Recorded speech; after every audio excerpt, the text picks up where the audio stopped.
Hello বন্ধুরা, চলে এলাম একটা নতুন আর মজাদার রেসিপি নিয়ে। চুনো মাছের সর্ষে বাটা দিয়ে ঝাল। আপনাদের কার কার খেতে ভালো লাগে অবশ্যই কমেন্ট করে জানাবেন। তো এই যে চুনো মাছগুলো দেখতেই পাচ্ছেন, সুন্দর করে কেটে ধুয়ে বেছে নিয়েছি। আর কড়াইটা গরম হয়ে গেলে তাতে দিয়ে দিয়েছি বেশ খানিকটা সর্ষের তেল। সর্ষের তেলটা একটু বেশিই নিলাম যাতে একটু ভালো করে ছেঁকে ভাজা যায়। আর মাছে মাখিয়ে নিলাম পরিমাণ মতো নুন আর হলুদ।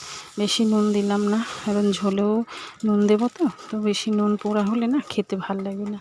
তো এই যে মাছগুলো এক এক করে একটু বেশি বেশি দিয়ে ভেজে নিচ্ছি মাছগুলোকে। আর এই যে দেখুন, পুরো মাছগুলো সুন্দর করে ভাজা হয়ে গেছে। ফোড়নে দিয়ে দেবো অল্প একটু জিরে, বেশি দিচ্ছি না, আর তাড়াহুড়োর মধ্যেই আছি, সেই জন্য জিরে ফোড়ন দেওয়ার পর একটু পেঁয়াজ কেটে দিয়ে দিলাম।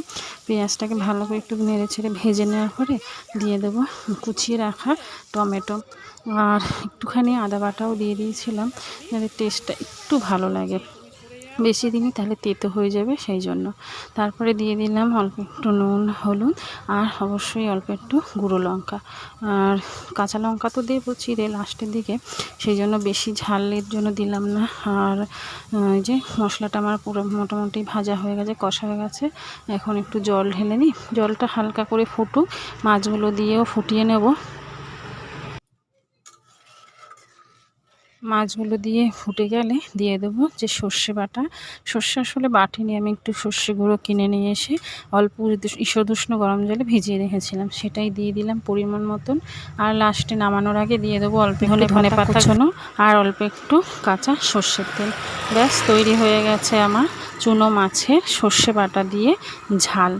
দেখতে তো দারুণ লাগছে, দেখতেই পাচ্ছেন বন্ধুরা, আর খেতেও দারুণ টেস্ট হয়েছে।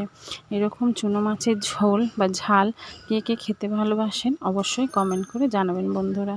ওটা কাঁচা লঙ্কা ছিঁড়ে দিয়ে দিয়েছি একটুখানি চিনি, স্বাদটা অ্যাডজাস্ট করার জন্য।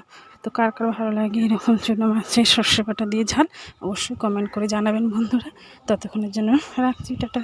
দেখা হচ্ছে পরের একটা ভিডিও হয়ে। সবাই ভালো